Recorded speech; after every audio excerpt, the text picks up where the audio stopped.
ভূমিকম্প কেন হয়? অনেকের মনে এই প্রশ্ন ঘুরপাক খায়। মানুষের গুনাহ বৃদ্ধি পেলে ভূমিকম্প হয়। সমাজে অন্যায় অনাচার ছড়িয়ে পড়লে ভূমিকম্প হয়। আল্লাহ তাআলার বিধানকে অবহেলা করলে ভূমিকম্প হয়। ন্যায় অন্যায়ের পার্থক্য বলে গেলে ভূমিকম্প হয়। সমাজে অশ্লীলতা ছড়িয়ে পড়লে ভূমিকম্প হয়। তখন আল্লাহ তাআলা মাঝে মাঝে এমন বিপদের মাধ্যমে বান্দাদেরকে সতর্ক করে দেন।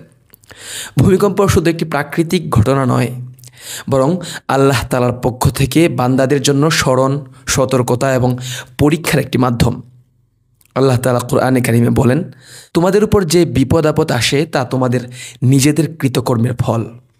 তিনি অনেক কিছু ক্ষমা করে দেন।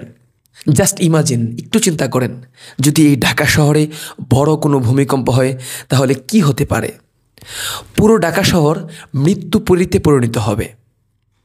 লক্ষ লক্ষ বিল্ডিং ভেঙে চুরমার হয়ে যাবে। বিল্ডিংয়ের নিচে চাপা পড়ে লক্ষ লক্ষ প্রাণ চলে যাবে। আল্লাহ তাআলা চাইলে সব কিছু সম্ভব। আল্লাহ তাআলা আমাদেরকে সতর্ক করছেন। এই তো গেল শুক্রবার 6.9 মাত্রার ভূমিকম্প আমাদেরকে সতর্ক করে গেল। সেদিন দেখেছি কিভাবে আশেপাশের মানুষগুলি দৌড়ে আতঙ্ক সহকারে রাস্তায় বেরিয়ে এসেছিল। বাড়ির মালিক এবং ভাড়াটিয়াদেরকে দেখেছি ভয়ে তাদের হাত পা কীভাবে কম্পন করছিল। মানুষ কতটা অসহায় হতে পারে সেদিন আমি খুব ভালো করে বুঝেছি।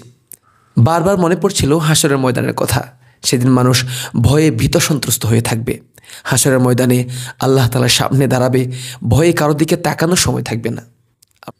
সেদিন মা তার সন্তানকে চিনবে না, ভাই ভাইকে চিনবে না। কতটা ভয়ানক পরিস্থিতি হবে সেদিন, কিছুটা হলেও আঁচ করতে পেরেছি। এসব ভূমিকম্প আল্লাহ তাআলার পক্ষ থেকে আমাদের জন্য সতর্কবার্তা, যেন আমরা তার দিকে ফিরে যাই, গুনাহ থেকে বেঁচে থাকি, সমাজের ন্যায় প্রতিষ্ঠা করি। যদি আমরা আল্লাহ তাআলার কাছে তওবা করি, আমাদের আমল ঠিক করি, আল্লাহ তাআলার উপর ভরসা রাখি, তাহলে আল্লাহ তাআলা আমাদেরকে হেফাজত করবেন।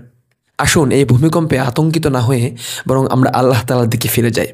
বেশি বেশি তাওবা ইস্তেগফার করি। ইস্তেগফার বেশি বেশি করলে, তাওবা বেশি বেশি করলে আল্লাহ তাআলা মানুষের টেনশনকে দূর করে দেন। মানুষকে অনেক বড় বড় বিপদ থেকে আল্লাহ তাআলা রক্ষা করেন।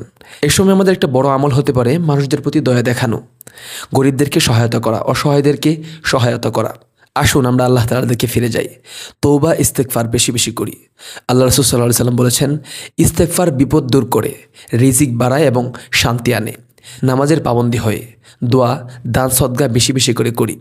সাহাবা ইকরাম রাদিয়াল্লাহু তাআলা আনহুম বলতেন, বিপদের সময় দান সদকা গজব ঠেকায়। অর্থাৎ আপনি যদি বিপদের সময় দান সদকা করেন তাহলে আল্লাহ তাআলা সেই বিপদ থেকে হেফাজত করবেন।